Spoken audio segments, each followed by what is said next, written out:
Welcome to one nation Telugu news. ముందుగా headlines చూద్దాం.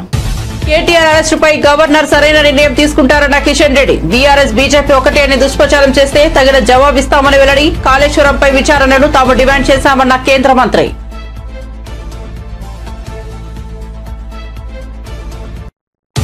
వేములవాడ ఆలయ అభివృద్ధికి మాస్టర్ ప్లాన్ అమలు చేశామన్న మంత్రి కొండా సురేఖ. దేవాదాయ శాఖ పేషీలో వేములవాడ ఆలయ అభివృద్ధిపై సమీక్ష. వేములవాడ ఆలయ అభివృద్ధి నిధులపై సీఎం రేవంత్ డిప్యూటీ సీఎంతో చర్చించామని వెల్లడి. జగన్ తనకు తానే రాజకీయ సమాధి తవ్వుకుంటున్నాడన్న మంత్రి సత్యకుమార్. ప్రజాస్వామ్యంపై ప్రశ్నలు అడగడానికి ప్రజలకు హక్కు ఉందని వెల్లడి.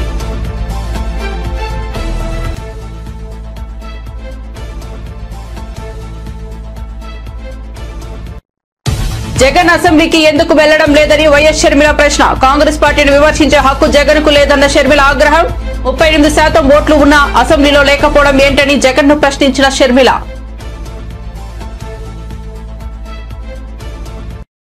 వైఎస్ జగన్మోహన్ రెడ్డిపై ఏపీ హోంమంత్రి అనిత కీలక వ్యాఖ్యలు చేశారు. జగన్ తనకు ప్రతిపక్ష హోదా ఇస్తేనే అసెంబ్లీకి వస్తానని అంటున్నారని, కానీ రఘురామకృష్ణంరాజు ఉపసభాపతి అయితేనే ప్రతిపక్ష హోదా ఇచ్చినా ఆయన అసెంబ్లీకి రారని పేర్కొన్నారు. ప్రజలు దీనిపై పందేలు పెట్టినా కూడా కాస్తున్నారని చెప్పారు. అసెంబ్లీ మీడియా పాయింట్ వద్ద మాట్లాడిన హోంమంత్రి జగన్ తీరుపై విరుచుకుపడ్డారు. జగన్ తల్లి విజయమ్మ, సోదరి షర్మిలను దూషిస్తూ అసభ్యకరంగా పోస్టులు పెట్టిన వర్ర రవీందర్ రెడ్డిని తాము అరెస్ట్ చేస్తే జగన్ మాత్రం ఎన్హెచ్ఆర్సీకి వెళ్లి అతడిని రక్షించాలని చూస్తున్నారని ఆగ్రహం వ్యక్తం చేశారు. తప్పు చేసిన వారిని పోలీస్ స్టేషన్ కు తీసుకెళ్లకుండా ఫంక్షన్ హాల్ కు తీసుకెళ్లి శాల్వాలు కప్పాలా అని మండిపడ్డారు. దీన్నే అంటారనమాట, దొంగడు పరిగెడుతూ దొంగ దొంగ దొంగ దొంగ అంటుంటాడట. ఆయనే పెద్ద దొంగ, అందరిని చూసిన అందరినీ దొంగ దొంగ అని అడుగుతుంటాడు అనమాట. ఆర్గనైజ్డ్ క్రైమ్ లో ఎలా చేయాలి అన్నది సిద్ధహస్తుడు జగన్మోహన్ రెడ్డి. దానికి సోషల్ మీడియా క్రైమ్ ఎలా చేశాడన్నది ఇప్పుడు నేను చూపించా. వివేకానంద రెడ్డి గారి హత్య దగ్గర నుంచి మొదలు పెట్టుకుంటే ఆర్గనైజ్డ్ క్రైమ్ అనేది ఎలా ఉంటుందో మేము చెప్పక్కర్లే, ప్రజలు చెప్తారు. చెప్పారు కాబట్టే 11 సీట్లకి ఈ రోజు పరిమితం జరిగింది.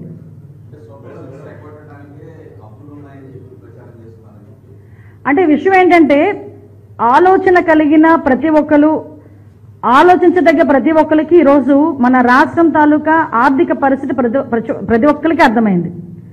నిన్న చాలా మంచి మీటింగ్ జరిగింది, బడ్జెట్ మీద చాలా మంచి మీటింగ్ జరిగింది. ఒక ట్రైనింగ్ ఇచ్చారు, బడ్జెట్ ఎలా ఉంటుంది ఇలా ఉంటుందని. అలాంటి వాటికి వాళ్ళ ఎమ్మెల్యేలను కూడా పంపించడమో ఈయన రావడమో చేస్తే కనీసం బడ్జెట్ అంటే ఎలా ఉంటుంది, బడ్జెట్ని ఎలా పెట్టాలి, ఎలాగ సంపదను సృష్టించాలి, ఎలా సంక్షేమ కార్యక్రమాలు ఇవ్వాలన్న సంగతి తెలుస్తుంది. అంతేగాని ఇంట్లో కూర్చొని నేను ఏదో ఉన్న పరదాలు కట్టుకొని నేను వచ్చేసరికి ఏంటది పొగడాలి, జగన్మోహన్ అని ఒకడు, నాయన ఈ నాయన అని ఒకడు మాట్లాడడం అది కాదు రాజకీయం అంటే. నేనేమంటానంటే సూపర్ 6 మా బాధ్యత, సూపర్ 6 అన్నది మా బాధ్యత. మేము ఇంకా వచ్చి 150 రోజులైంది. మేము ఒకటి చేస్తున్నాం. మేము చెప్పినట్టుగానే 3,000 రూపాయలు 4,000 రూపాయలు పెన్షన్ ఇచ్చాం, ల్యాండ్ టైటిలింగ్ యాక్ట్ రద్దు చేశాం, మెగా డిఎస్సీ ఇచ్చాం. మీరు నమ్ముతారు, 150 రోజులకి 150 స్కీములకు సంబంధించి మేము చెప్తాం మేమేం చేస్తాం అన్నది. ఆ దమ్ము మా దగ్గర ఉంది, రమ్మనండి వస్తే చెప్తాం. అంతే తప్పించి మేము ఏదో డైవర్షన్ పాలిటిక్స్ గురించి మాట్లాడుతున్నామంటే అసలు డైవర్ట్ అవుతున్నాడు ఆయన, డైవర్ట్ అయిపోతున్న వ్యక్తి అతను. ఎప్పుడు డైవర్షన్ పాలిటిక్స్ లోనే ఉంటాడు, అది వేరే విషయం. బట్ విషయం ఏంటంటే ఇప్పటికీ కూడా బడ్జెట్ మీద అక్కడెక్కడో కూర్చొని ఇంట్లో కూర్చొని మాట్లాడి స్లైడ్లు వేసుకోవడం ఎందుకు? రావా ఇక్కడికి, ఎమ్మెల్యే కదా, రండి వచ్చి కూర్చొని ఇక్కడ మాట్లాడుకుందాం. రాష్ట్రంలో 10 ఏళ్ల పాటు అధికారంలో ఉన్న కేసీఆర్, కేటీఆర్లకు రాజభోగాల ఆకలి ఇంకా తీరలేదని టీపీసీసీ వర్కింగ్ జగ్గారెడ్డి ఫైర్ అయ్యారు. ఆయన మీడియాతో మాట్లాడుతూ బీఆర్ఎస్ పాలనలో ఏదైనా ఫార్మా కంపెనీలు ఏర్పాటు చేయదలుచుకుంటే ఏనాడైనా గ్రామ సభలు నిర్వహించారా అని ప్రశ్నించారు. గతంలో రైతులపై కూడా దాడులు చేయించారని గుర్తు చేశారు. నేడు ఆ రైతులనే రెచ్చగొట్టి కలెక్టర్ అధికారులపై కూడా దాడులు చేయిస్తున్నారని మండిపడ్డారు. ఈ బామర్దుల కోసం అల్లుల కోసం చేస్తారు, ఒక ఫ్యాక్టరీ కోసం ఇల్లు చేస్తారు ముఖ్యమంత్రి. ఇది కూడా నాకు అర్థం కాదు. ముఖ్యమంత్రి ఆయన రేవంత్ రెడ్డి, బామర్దికి ఎంత కావాలి జాగా అల్లుని కావాలంటే? ముఖ్యమంత్రి ఒక 10 ఎకరాలు దొరికాయా? ముఖ్యమంత్రి అల్లుని కోసం ఇంత పెద్ద బామర్ది కోసము అల్లుని కోసం ఇవన్నీ చేస్తాడు. అది చెప్పేటోనికైనా జ్ఞానం ఉండాలి. ఎంత ముఖ్యమంత్రి ఉన్నానికి పెద్ద ప్రాబ్లం ఏంటో చెప్పు, ల్యాండ్ ఇవ్వడానికి. ఓ 50 ఎకరాలు చెప్తే ఎవరైనా ఇయ్యరా? ఎందుకు ఇదంతా?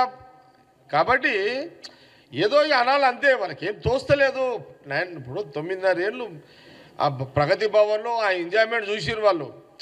ఇప్పుడు మాకెక్కడ ఎంజాయ్, మాకు రోజు ఆ రాత్రి కూడా నిద్రలు పడతలేవు మాకు. వీళ్ళు చేసిన కథలకు, కేసీఆర్ ఫ్యామిలీ చేసిన కథలకు పైసలు లేకాడా మరి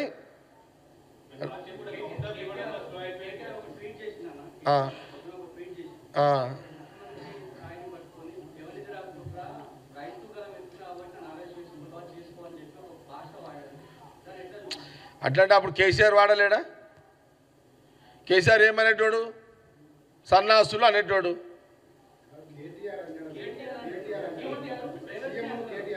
సీఎం నాకు మళ్ళా చెప్పు తీర్పు ఏమని?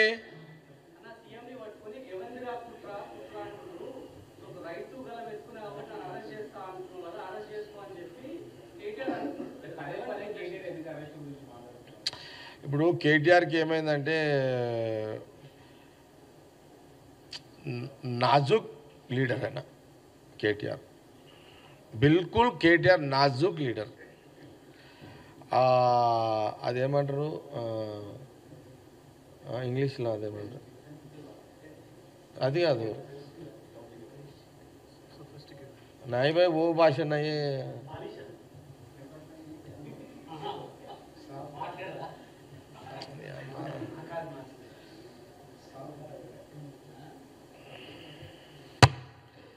నాజుక్ లీడర్ కేటీఆర్. ఈ మన ముఖ్యమంత్రి రేవంత్ రెడ్డి అటాకింగ్కి అతనికి ఏం మాట్లాడో తోస్తలేదు. పొలిటికల్ అటాకింగ్కి ఎట్లా అని తోస్తలేదు. ఇప్పుడు కేటీఆర్కి తిడుతున్నాడు చూసిన నేను కూడా, సోషల్ మీడియా చూసినది. కేటీఆర్ ముఖ్యమంత్రి గారిని తిడుతుంటే చూసిన నేను కూడా. డిప్రెషన్లో ఉన్నాడు కొద్దిగా అన్న. కేటీఆర్ డిప్రెషన్లో ఉన్నాడు.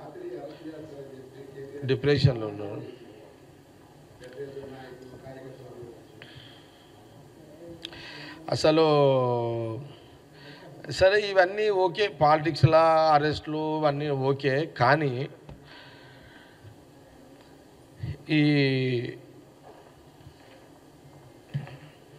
ఈ కొడంగల్ నియోజకవర్గంలో లగచర్ల గ్రామంలో ఏదైతే కలెక్టర్ మీద బీఆర్ఎస్ నాయకులు వ్యూహాత్మకంగా దాడి చేసిర్రో ఇది కాంగ్రెస్ పార్టీ, కాంగ్రెస్ బాండ్ తీవ్రంగా ఖండిస్తుంది.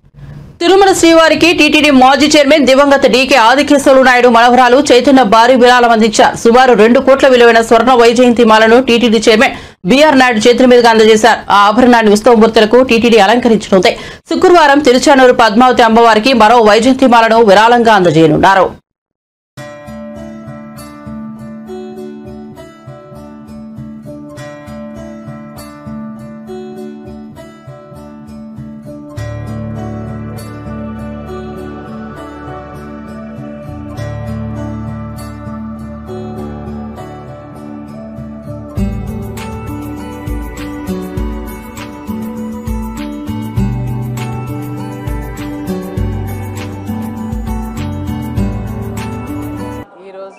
కలియుగ ప్రత్యక్ష దైవమైనటువంటి శ్రీ వెంకటరమణ స్వామికి వైజయంతి మాల సమర్పించమైంది.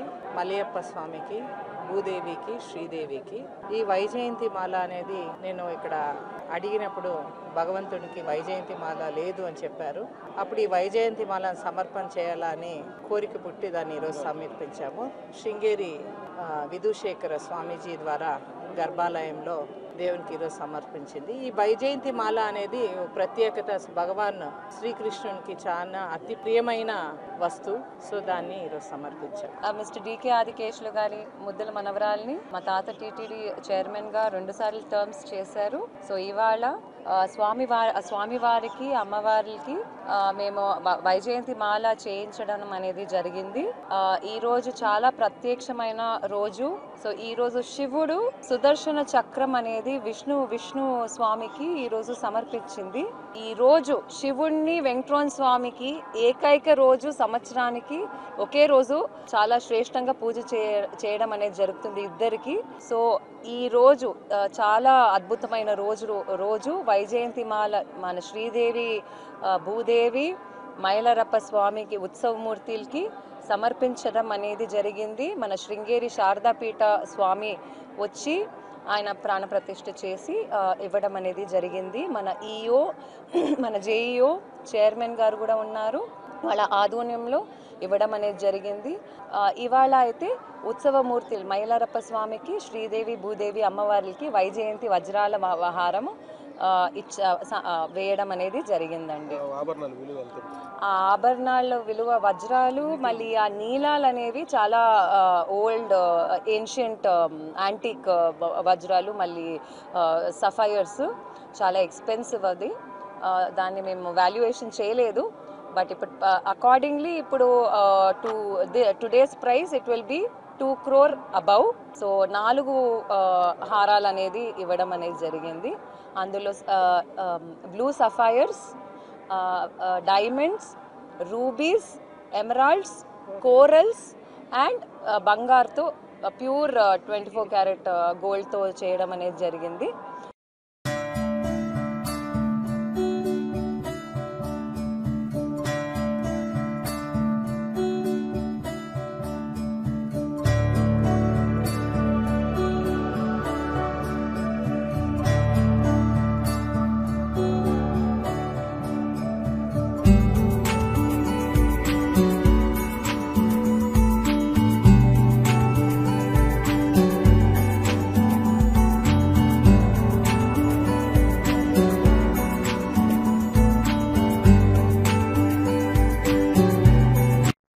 పాత ముఖ్యమంత్రి కేసీఆర్ చేసిన తప్పులనే సీఎం రేవంత్ రెడ్డి కూడా చేస్తున్నారని బీజేపీ మెదక్ ఎంపీ రఘునందన్ రావు విమర్శించారు.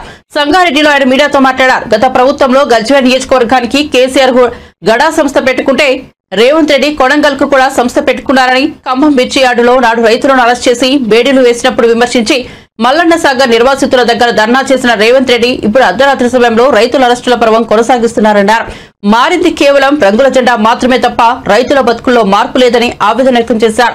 కాంగ్రెస్ ప్రభుత్వంలో రేవంత్ రెడ్డి కూడా రైతులను మల్లన్న సాగర్ రైతుల తరహాలోనే లగచర్లలో అర్ధరాత్రి అరెస్టులు చేస్తున్నారని విమర్శించారు. నిజంగా ఫార్మాసిటీ నిర్మించాలంటే గత ప్రభుత్వం సేకరించిన భూములలో ఏర్పాటు చేయవచ్చు, కానీ వాటిని ఫార్మా కంపెనీలకు ఎందుకు ఇవ్వలేదని ప్రశ్నించారు.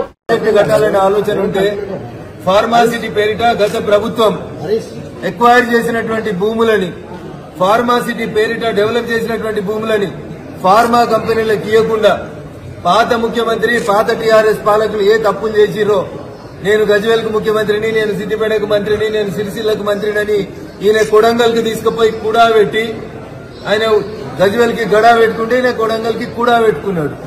ఆయన మల్లన్న సాగర్ గట్టి రాత్రిపూట రైతులను అరెస్ట్ చేస్తే ఈయన పారిశ్రామిక వాడ తీసుకొస్తా అని చెప్పి ఈయన రాత్రిపూట రైతులను అరెస్ట్ చేస్తా ఉన్నారు. అందుకని టీఆర్ఎస్ పాలనైనా కాంగ్రెస్ పాలనైనా పాలకుల కుర్చీలో కూర్చునేటువంటి వ్యక్తులు మారిండ్రు గాని రైతుల బతుకులు మారలేదు. ఆ రోజు మిర్చి అమ్ముకుంటామని పోతే ఖమ్మం మిర్చి యార్డ్ లోపల రైతులను అరెస్ట్ చేసి బేడీలేస్తారా అని రంకెలేసిన రేవంత్ రెడ్డి మల్లన్న సాగర్ లో అర్ధరాత్రి పూట ఊర్లను ఖాళీ చేపిస్తుంటే వచ్చి 48 గంటలు అక్కడ నిరాహార దీక్ష చేసినటువంటి రేవంత్ రెడ్డి గారు ఈయన ముఖ్యమంత్రి అయిన తర్వాత లగిచెర్ల సంఘటన తర్వాత రాత్రిపూట అరెస్టులు ఎందుకు కొనసాగిస్తారో చెప్పాలి. తప్పు చేసినోడు నరేందర్ రెడ్డి, కేటీఆర్, ఎల్లయ్యనా, మల్లయ్యనా చట్టం ముందు అందరూ సమానం కాబట్టి అరెస్ట్ చేయాలి.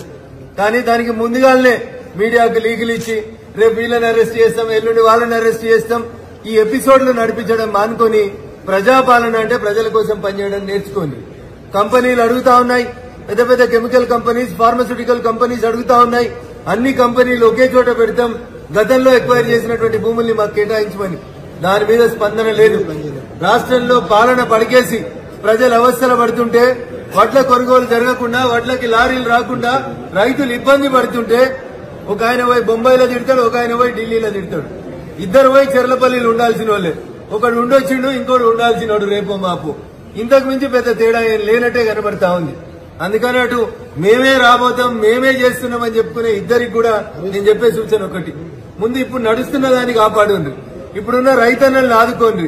మూసీ పేరిట, హైడ్రా పేరిట వడ్ల కొనుగోలు జరపక, సన్న వడ్లు కొనుగోలు చేయక రైతుల్ని ఇబ్బంది పెడుతున్నటువంటి రాష్ట్ర ప్రభుత్వం ముంబైలో నువ్వు చేసేదేం లేదు, ఢిల్లీలో పోయి ఆయన చేసేదేం లేదు.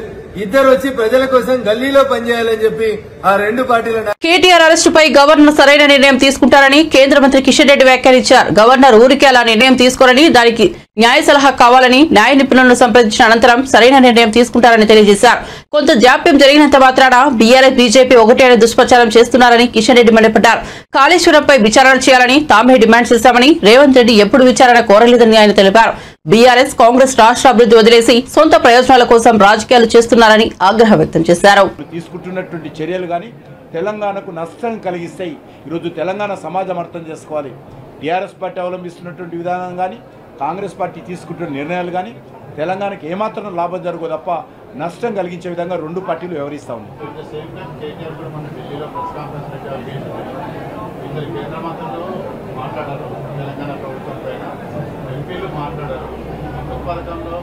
ఆయన సర్టిఫికేట్ అవసరం లేదు, నేను మాట్లాడను. ఆయన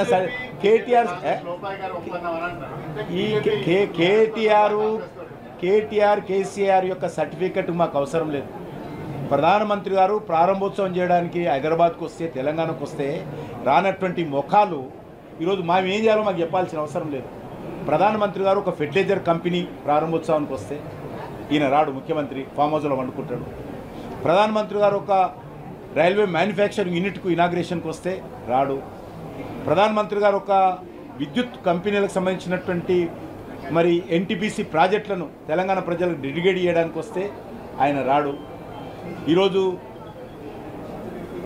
వందే భారత్ ట్రైన్లు కావచ్చు, ఎంఎంటీఎస్ కావచ్చు, లేకపోతే అనేక రకాల ప్రాజెక్టులు ఈరోజు ప్రారంభించడానికి వస్తే ఆయన రాడు. వీళ్ళు ఈరోజు మాట్లాడతారా? వీళ్ళు మాట్లాడే నైతిక హక్కు, ధర్మం, ఈరోజు అధికారం ఈరోజు టీఆర్ఎస్ పార్టీకి ఉందా? కేంద్రం ఏం చేయాలనేది మమ్మల్ని గురించి మాట్లాడే అది ఉందా? వీళ్ళ ముఖాలు ఎప్పుడైనా 5 సంవత్సరాలు ఏ ఒక్కరోజైనా ఒక మంత్రి వచ్చి నన్ను కలిసిండా? మేమేం చేయాలని చెప్తాడు ఆయనకు? బీజేపీ కేంద్ర మంత్రులు ఏం చేయాలో వీళ్ళు చెప్తారా? నేను రాసిన వాళ్ళు 5 సంవత్సరాల అధికారం ఉన్నప్పుడు 125 ఉత్తరాలు రాసిన ముఖ్యమంత్రికి ఒక్కదానికి జవాబు రాలేదు. వీళ్ళు మాకు చెప్తారా? ఏం అవసరం లేదు, ఆయన సర్టిఫికేట్ అవసరం లేదు. మా నిజాయితీ ఏందో మాకు తెలుసు, తెలంగాణ ప్రజలకు తెలుసు. కాబట్టి 8 సీట్లు గెలిపించాం, మిమ్మల్ని 0 తీసుకొచ్చి నిలబెట్టారు. ఎవరి మీద దాడి జరగడం తప్పదు, కలెక్టర్ మీద ఆ రకంగా దాడి జరగడం తప్పు. కానీ ఎవరైతే దోషులు ఉన్నారో రాబట్టుకో అమాయక గ్రామీణ ప్రజలందరినీ కూడా ఈరోజు ఒక మరి వేములవాడ శ్రీ రాజరాజేశ్వర దేవస్థానం అభివృద్ధికి మాస్టర్ ప్లాన్ అమలు చేయనున్నట్టుగా రాష్ట్ర దేవాదాయ శాఖ మంత్రి కొండా సురేఖ వెల్లడించారు. సచివాలయంలో దేవాదాయ శాఖ పేషీ కాన్ఫరెన్స్ హాల్లో మంత్రి పొన్నం ప్రభాకర్, ప్రభుత్వ విప్ ఆది శ్రీనివాస్, ఎమ్మెల్యే కవ్వపల్లి సత్యనారాయణ, దేవాదాయ శాఖ ముఖ్య కార్యదర్శి శైలజ రామయ్య, కమిషనర్ హనుమంతు, వేములవాడ ఈవో వినోద్లో వేములవాడ ఆలయ అభివృద్ధిపై సమీక్ష నిర్వహించారు. మాస్టర్ ప్లాన్, ఆలయ అభివృద్ధి కార్యకలాపాలపై సమగ్రంగా చర్చించారు. మంత్రి కొండా సురేఖ మాట్లాడుతూ వేములవాడ ఆలయ అభివృద్ధికి అవసరమైన అన్ని చర్యలు తీసుకోవాలని అధికారులకు సూచించామని తెలిపారు. ఆలయ అభివృద్ధి నిధుల మంజూరుపై CM Revanth Reddy deputy CM భట్టితో చర్చిస్తామన్నారు. వైసీపీ నేత మాజీ సీఎం జగన్ తాను తీసుకుంటున్న రాజకీయ గోతులో తానే పడుతున్నారని రాష్ట్ర వైద్య ఆరోగ్య శాఖ మంత్రి సత్యకుమార్ యాదవ్ పేర్కొన్నారు. తన రాజకీయ సమాధిని తానే తవ్వుకుంటున్నారని అన్నారు. ఎన్డీఏ పేరులోనే ప్రజాస్వామ్యం ఉంది. పాలనకు సంబంధించిన విషయాలపై ప్రభుత్వం నుంచి సమాధానాలు కోరే ఏ గొంతును అనగదొక్కాలనే ఉద్దేశం మాకు లేదని మంత్రి సత్యకుమార్ తెలిపారు. అటువంటి విధానాలపై మాకు నమ్మకం లేదు. ప్రభుత్వాన్ని ప్రశ్నించడం అనేది ప్రజాస్వామ్యంలో ప్రాథమిక లక్షణం. రాజకీయంగా మళ్లీ లాభపడే ఉద్దేశంతో అరెస్ట్ అవ్వాలని, ఆ విధంగా వ్యవస్థ స్పందించాలనే దురుద్దేశంతో జగన్ తీవ్ర ప్రయత్నాలు చేస్తున్నారు. కానీ అతనికి నిరాశే మిగులుతుందని ఆయన వ్యాఖ్యానించారు. స్పెక్ట్రమ్ డిజార్డర్ ఉన్న పిల్లలకి అవసరమైన శిక్షణ మరియు జోకాలు ఇవ్వబడుతున్నాయి. ప్రతి బోధనా ఆసుపత్రిలో సైకియాట్రీ విభాగం కూడా ఆటిజంతో బాధపడుతున్న పిల్లలకు అంచనా వేసి చికిత్సను జరుగుతున్నది. మానసిక ఆరోగ్య సంరక్షణ కోసం విశాఖపట్నం ప్రభుత్వ ఆసుపత్రిలో child and adolescent psychiatry super speciality విభాగాన్ని స్థాపించడమైంది. అదేవిధంగా 679 భవిత కేంద్రాల్లో పిల్లలకి సమ్మిళిత విద్యను అందించడం కోసం, అంటే చిల్డ్రన్ విత్ స్పెషల్ నీడ్స్ పిల్లలకి అందించడం కోసం ప్రతి మండలంలో స్థాపించబడిన ఈ భవిత కేంద్రాల్లో ఆటిజంతో బాధపడుతున్న పిల్లలకు సహాయం అందిస్తాయి. సమగ్ర శిక్షణలో భాగంగా సి ప్రశ్నకి ఆటిజం అవగాహన జరుగుతున్న నెలలో ప్రభుత్వ ఆసుపత్రుల్లో ఆటిజంకు చికిత్స అందించే వైద్య వృత్తి నిపుణులు, ప్రింట్ మరియు ఎలక్ట్రానిక్ మీడియా ద్వారా కూడా ప్రజలకు అవగాహన కల్పించేందుకు కార్యక్రమాలను నిర్వహిస్తున్నాం. రాష్ట్రీయ బాల సురక్ష కార్యక్రమంలో భాగంగా 4 Dలు గుర్తింపు కోసం పిల్లల ఆరోగ్య స్క్రీనింగ్ సమయంలో వైద్య అధికారి ఆటిజం వైకల్యం ఉన్న పిల్లలను గుర్తిస్తారు. తర్వాత నిర్వహణకి DAIC సెంటర్స్కి వారిని నివేదిస్తారు. అన్ని పారామెడికల్ మరియు వైద్య వృత్తి నిపుణులకు జూమ్ సెషన్ ద్వారా వైద్య వృత్తి నిపుణులు అవగాహన కార్యక్రమాలు నిర్వహిస్తున్నారు. వైద్య వృత్తి నిపుణులను అసెస్మెంట్ మరియు సర్టిఫికేషన్లో నైపుణ్యం పొందడానికి వివిధ శిక్షణా కార్యక్రమాలకు పంపడం జరుగుతున్నది. యూనిసెఫ్ సమన్వయంతో పైలట్ ప్రాజెక్టుగా పార్వతీపురం, మన్యం, విజయనగరం, కర్నూలు జిల్లాల్లో ముందస్తు బాల్య అభివృద్ధిపై ఆరోగ్య సిబ్బందికి సామర్థ్య నిర్మాణం గురించి స్క్రీనింగ్ నిర్వహించబడుతుంది. ఈ ప్రశ్నకు సమాధానం, దివ్యాంగుల హక్కుల చట్టం 2016 చట్టం ప్రకారం ప్రతి ఆసుపత్రిలో సదరం శిబిరాలు పిల్లలు బుద్ధిమాంద్యం కలిగి ఉన్నట్లయితే వైకల్య ధృవపత్రాన్ని ఇస్తున్నాయి. పిల్లల్లో ఆటిజం స్పెక్ట్రమ్ డిజార్డర్ను అంచనా వేయడానికి వైకల్య విభాగం ద్వారా సాఫ్ట్వేర్ ప్రాసెస్లో ఉంది. డిస్ట్రిక్ట్ ఎర్లీ ఇంటర్వెన్షన్ సెంటర్స్ వద్ద అవసరమైన శిక్షణా సౌకర్యాలు అందుబాటులో ఉంచడమైంది. ఆటిజం స్పెక్ట్రమ్ డిజార్డర్తో బాధపడే పిల్లలకి మెరుగైన సమ్మిళిత విద్యను అందించడం కోసం 34 DEACలు అదేవిధంగా 679 భవిత కేంద్రాల్లో విద్యను అందించడం జరుగుతుంది. గత 2 సంవత్సరాల్లో మొత్తం 4504 మంది పిల్లలు ఆటిజం స్పెక్ట్రమ్ డిజార్డర్తో 34 DEACల్లో శిక్షణ పొందుతున్నారు. ధన్యవాదాలు. మంత్రి గారు కూర్చుని ఇది చాలా ముఖ్యమైన క్వశ్చన్ మంత్రి గారు. మీ అందరికి తెలుసు, దీని మీద 3 ఎమ్మెల్యేలు మాట్లాడతారు. ఆ 3 కలిపి ఒకేసారి సమాధానం చెప్పండి, ఇండివిజువల్ కాకుండా. విజయ్ కుమార్ గారు, యలమంచిలి ఎమ్మెల్యే. అధ్యక్ష నమస్కారం. ఈరోజు ఏదైతే ఆటిజం స్పెక్టర్ డిజార్డర్ దీని గురించి మనం ఏదైతే మాట్లాడుకుంటున్నామో ఇది చాలా ఇంపార్టెంట్ డెవలప్మెంట్ అయింది అధ్యక్ష ఈ మధ్య కాలంలో. అంటే ఇది గుర్తించడానికి కూడా చాలా ఇబ్బందికరమైన వైసీపీ అధినేత మాజీ సీఎం వైఎస్ జగన్మోహన్ రెడ్డిపై ఆయన సోదరి AP Congress chief YS Sharmila మరోసారి ఫైర్ అయ్యారు. కేవలం 1.7% ఓట్లు సాధించిన రాష్ట్రంలో అస్తిత్వం లేని కాంగ్రెస్ గురించి షర్మిల గురించి మాట్లాడడం అనవసరమంటూ జగన్ మీడియా సమావేశంలో చేసిన వ్యాఖ్యలపై ఆమె ఆగ్రహం వ్యక్తం చేశారు.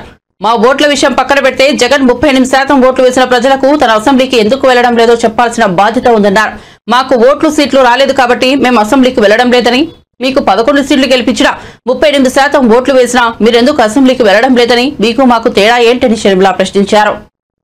మాకు ఒక్క ఓటు కూడా రాకపోయినా జగన్మోహన్ రెడ్డి గారు సమాధానం చెప్పాల్సింది కాంగ్రెస్ పార్టీకి కాదు, రాష్ట్ర ప్రజలకు జగన్మోహన్ రెడ్డి గారు సమాధానం చెప్పాలి. మాకు ఎన్ని ఓట్లు వచ్చాయి అన్న విషయం పక్కన పెడితే జగన్మోహన్ రెడ్డి గారికి అయితే 38% ఓట్లు వచ్చాయి కదా, జగన్మోహన్ రెడ్డి గారి పార్టీకి 11 సీట్లు అయితే వచ్చాయి కదా, మరి ఎందుకు అసెంబ్లీకి వెళ్ళటం లేదు? మీరు ఎమ్మెల్యేలుగా ఉంటే member of legislative assembly members గా ఉండి మీరు ఎందుకు వెళ్ళటం లేదు? వెళ్ళటం లేదు కాబట్టి రాజీనామా చేయండి అని మేము డిమాండ్ చేస్తే ఆ ప్రశ్నకు సమాధానం ఇవ్వకుండా మేము ఇన్సిగ్నిఫికెంట్ గా అన్నట్టు మాట్లాడారు జగన్మోహన్ రెడ్డి గారు. జగన్మోహన్ రెడ్డి గారికి సూటి ప్రశ్న, మాకు ఎక్కువ ఓట్లు రాలేదంటున్నారు, సరే మీకు 38% ఓట్లు వచ్చాయి, మరి వచ్చి కూడా మీరేం చేస్తున్నారు? దాన్ని 11 సీట్లు గెలిచి కూడా మీరేం చేస్తున్నారు? దాన్ని మీకు మాకు ఏమిటి తేడా? మాకు ఓట్లు రాలేదు కాబట్టి మేము అసెంబ్లీకి వెళ్ళలేదు, మీకు ఓట్లు వచ్చినా 11 సీట్లు గెలిపించినా జగన్మోహన్ రెడ్డి గారు అసెంబ్లీకి వెళ్ళకపోతే మాకు ఆయనకు ఏమిటి తేడా? ఆయనకైనా ప్రజలు 38% ఓట్లు ఎందుకు ఇచ్చినట్టు? జగన్మోహన్ రెడ్డి గారు దానికి సమాధానం చెప్పాలి. అయా జగన్మోహన్ రెడ్డి గారు, మీరు ఇంతకు ముందు నుంచి ఉంది కాంగ్రెస్ పార్టీ, అలాంటి కాంగ్రెస్ పార్టీ గురించి మాట్లాడే అర్హత మీకు లేదు. మీరు మాట్లాడదలుచుకుంటే మీ పార్టీ గురించి మాట్లాడండి, వైసీపీ గురించి మాట్లాడండి. వైసీపీ ఏం చేసిందో చెప్పండి. మీ అరాచకాలను, మీ మాఫియాలను జనాలు తట్టుకోలేక మిమ్మల్ని ఓడించారు. ఆ 11 సీట్లు కూడా మీరు గెలిచిన ఎమ్మెల్యేలుగా ఉండి అసెంబ్లీకి వెళ్ళకపోతే మీరు ఎందుకు గెలిచారో ఆలోచన చేయండి. మేమేమీ గెలవలేదు, సరే ఎందుకు గెలవలేదు? ఎందుకంటే ఈసారి ప్రజలు చాలా డిసిసివ్ గా ప్రభుత్వాన్ని మార్చాలి అన్న ఉద్దేశంతో ఓట్లేశారు కాబట్టి మాకు ఓట్లు పడలేదు. జగన్మోహన్ రెడ్డి గారు అసెంబ్లీలో మాట్లాడకుండా ప్రెస్ మీట్ లో చెప్తే మేము అంతకంటే ముందు అంతకంటే బాగా ప్రెస్ మీట్ పెట్టి చెప్పారు బడ్జెట్ గురించి. మరి మాకు జగన్మోహన్ రెడ్డి గారికి ఏమిటి తేడా?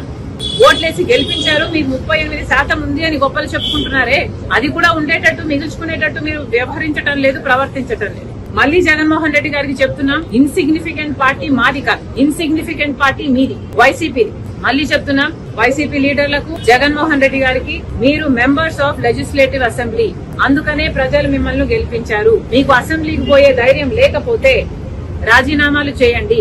రాజీనామాలు చేసి మళ్ళీ కావాలంటే రెఫరెండం కి ప్రజల దగ్గరికి వెళ్ళండి. రెఫరెండం కోసం ప్రజల్ని అడగండి. మీరు గెలిపించినా మేము అసెంబ్లీకి వెళ్ళము అని చెప్పి రెఫరెండం కి వెళ్ళండి. అప్పుడు మీరు గెలుస్తారో లేదో, ఇన్సిగ్నిఫికెంట్ పార్టీ ఎవరిదో, అప్పుడు ఇంపార్టెంట్ పార్టీ ఎవరిదో, ప్రజలు ఏం నిర్ణయిస్తారో అప్పుడు కదా తెలియదు.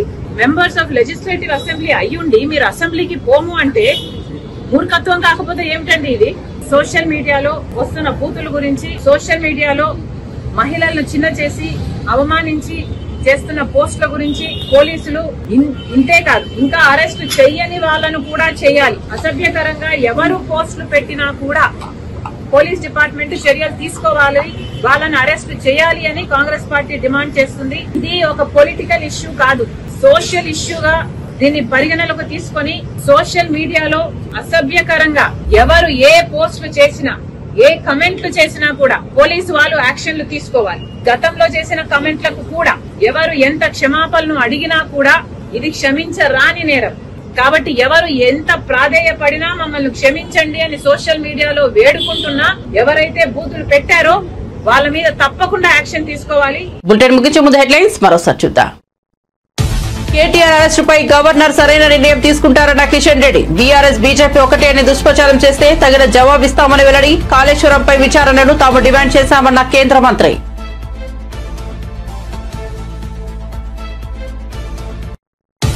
వేములవాడ ఆలయ అభివృద్ధికి మాస్టర్ ప్లాన్ అమలు చేశామన్న మంత్రి కొండా సురేఖ. దేవాదాయ శాఖ పేషీలో వేములవాడ ఆలయ అభివృద్ధిపై సమీక్ష. వేములవాడ ఆలయ అభివృద్ధి నిధులపై సీఎం రేవంత్ డిప్యూటీ సీఎంతో చర్చించామని వెల్లడి. జగన్ తనకు తానే రాజకీయ సమాధి తవ్వుకుంటున్నాడన్న మంత్రి సత్యకుమార్. ప్రజాస్వామ్యంపై ప్రశ్నలు అడగడానికి ప్రజలకు హక్కు ఉందని వెల్లడి.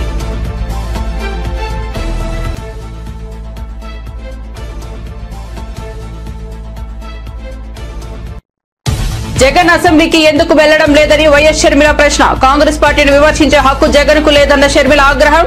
38% ఓట్లు ఉన్న అసెంబ్లీలో లేకపోవడం ఏంటని జగన్ ను ప్రశ్నించిన షర్మిల.